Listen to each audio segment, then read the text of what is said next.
ಪಂಚಾಯಿತಿಯಲ್ಲಿ ನೂತನವಾಗಿ ನಿರ್ಮಿಸಿರುವ ರಾಜೀವ್ ಗಾಂಧಿ ಸೇವಾ ಕೇಂದ್ರ ಸಾರ್ವಜನಿಕ ಉಪಯೋಗಕ್ಕೆ ಬರುತ್ತಿಲ್ಲವೆಂದು ಪ್ರತಿಭಟನೆ ನಡೆಸಿದರು.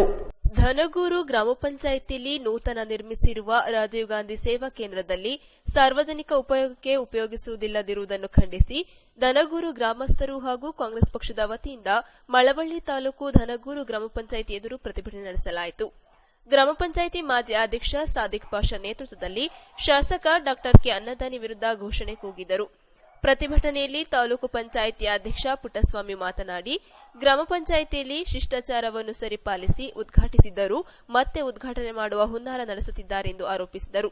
ಇನ್ನು ಶಾಸಕರು ಶಿಷ್ಟಾಚಾರವನ್ನು ಸರಿಯಾಗಿ ಪಾಲಿಸುತ್ತಿಲ್ಲ. ಇದಕ್ಕೆ ಉದಾಹರಣೆ, ಇಂದು ಅಂಗನವಾಡಿ ಕಟ್ಟಡದ ಉದ್ಘಾಟನೆ ಕಾರ್ಯಕ್ರಮಗಳಿಗೆ ತಾಲೂಕು ಪಂಚಾಯಿತಿ ಅಧ್ಯಕ್ಷರಾದ ನನ್ನನ್ನಾಗಲಿ ಈ ಭಾಗದ ತಾಲೂಕು ಪಂಚಾಯಿತಿ ಸದಸ್ಯರನ್ನಾಗಲಿ ಆಹ್ವಾನಿಸಲಿಲ್ಲ. ಅದರ ಬಗ್ಗೆ ಬೇಸರ ವ್ಯಕ್ತಪಡಿಸಿದರು. ಇನ್ನು ಗ್ರಾಮ ಪಂಚಾಯಿತಿ ಮಾಜಿ ಅಧ್ಯಕ್ಷ ಸಾದಿಕ್ ಪಾಷಾ ಮಾತನಾಡಿ, ನಾನು ಉಪಾಧ್ಯಕ್ಷ ಕಾಲದಲ್ಲಿ ಸಂಸದೆ ಸುಮಲತಾ ಅವರು ಕಾರ್ಯಕ್ರಮದ ದಿನಾಂಕ ನಿಗದಿಪಡಿಸಿದ ದಿನಾಂಕದಂದು ಉದ್ಘಾಟಿಸಲು ಶಿಷ್ಟಾಚಾರದ ಮೂಲಕ ಶಾಸಕರನ್ನು ಆಹ್ವಾನಿಸಿದ್ದೆವು.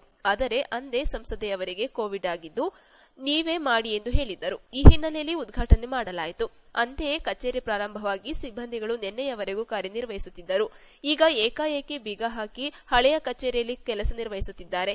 ಈ ಕೂಡಲೇ ಹೊಸ ಕಟ್ಟಡದಲ್ಲಿ ಕೆಲಸ ನಿರ್ವಹಿಸಬೇಕು. ಇಲ್ಲದಿದ್ದರೆ ತಾಲೂಕು ಪಂಚಾಯಿತಿ ತದನಂತರ ಜಿಲ್ಲಾ ಪಂಚಾಯಿತಿ ಕಚೇರಿ ಮುಂದೆ ಪ್ರತಿಭಟನೆ ನಡೆಸಬೇಕಾಗುತ್ತದೆ ಎಂದು ಎಚ್ಚರಿಸಿದರು. ಇದೇ ವೇಳೆ ಹಳೆಯ ಕಚೇರಿಗೂ ಬೀಗ ಜಡಿಯಲು ಪ್ರತಿಭಟನಾಕಾರರು ಯತ್ನಿಸಿದರು. ಪ್ರತಿಭಟನೆಯಲ್ಲಿ ತಾಲೂಕು ಪಂಚಾಯಿತಿ ಉಪಾಧ್ಯಕ್ಷ ಮಾಧು, ತಾಲೂಕು ಪಂಚಾಯಿತಿ ಸದಸ್ಯರಾದ ವಿಶ್ವಾಸ್, ನಾಗೇಶ್, ಬ್ಲಾಕ್ ಕಾಂಗ್ರೆಸ್ ಅಧ್ಯಕ್ಷರುಗಳಾದ ಸುಂದರಾಜ್, ದೇವರಾಜು, ಉಪಾಧ್ಯಕ್ಷ ಶಿವಕುಮಾರ್, ದೊಡ್ಡಸ್ವಾಮಿ ಸೇರಿದಂತೆ ಮತ್ತಿತರರು ಇದ್ದರು. ಈಗ ಇದು ಮಾಡಿದೀವಿ. ಇವತ್ತು ನಮ್ಮ ಊರಿನ ಜನಗಳಿಗೆ, ನಮ್ಮ ಊರಿನ ಎಲ್ಲರಿಗೂ ಅನ್ಯಾಯ ಆಗೋದು ಬೇಕಾಗಿಲ್ಲ. ಇದು ಯಾವ ರೀತಿ ಉದ್ಘಾಟನೆ ಆಯಿತೋ, ಯಾವ ರೀತಿ ಕೆಲಸ ಕಾರ್ಯ ಮಾಡೋಕೆ ಅವಕಾಶ ಮಾಡಿಕೊಡ್ಬೇಕು. ಈ ಶಿಷ್ಟಾಚಾರನೇ ಆಗಲಿ ಅಥವಾ ಪಾಲನೆ ಮಾಡಲಿಲ್ಲ ಅಂತ ಆಗಲಿ, ಅದು ಉದ್ಘಾಟನೆ ಅಧ್ಯಕ್ಷತೆ ಅವರದೇ ಇರೋದ್ರಿಂದ ಅವ್ರನ್ನ ಶಿಲಾನ್ಯಾಸದಲ್ಲಿ ಕಲ್ಪನೆ ಆಗಲಿ ಅಥವಾ ಯಾರೇ ನೇಮ ಆಗಲಿ ಪ್ರೋಟೋಕಾಲ್ ಪ್ರಕಾರ ಏನು ಮಾಡಬೇಕಿತ್ತು ಅಲ್ಲಿ ಗ್ರಾಮ ಪಂಚಾಯತ್ ಅಧ್ಯಕ್ಷರಿದ್ದಂಥ ಮತ್ತು ಉಪಾಧ್ಯಕ್ಷರು ಅಧ್ಯಕ್ಷರೆಲ್ಲ ಸೇರಿ ಪಾಲನೆ ಮಾಡಿದ್ದಾರೆ. ಈಗ ಕಾರ್ಯನಿರ್ವಹಣಾಧಿಕಾರಿಯಾದ ನ್ಯೂಸ್ ಸಂಗಮಕ್ಕಾಗಿ ಎನ್ ಲೋಕೇಶ್, ಮಳವಳ್ಳಿ. ತುಮಕೂರು ಜಿಲ್ಲೆ ಪಾವಗಡ ಪಟ್ಟಣದ ಎಪಿಎಂಸಿ ಆವರಣದಲ್ಲಿ ಕರ್ನಾಟಕ ಮೀಸಲಾತಿ ಸಂರಕ್ಷಣಾ ಒಕ್ಕೂಟದ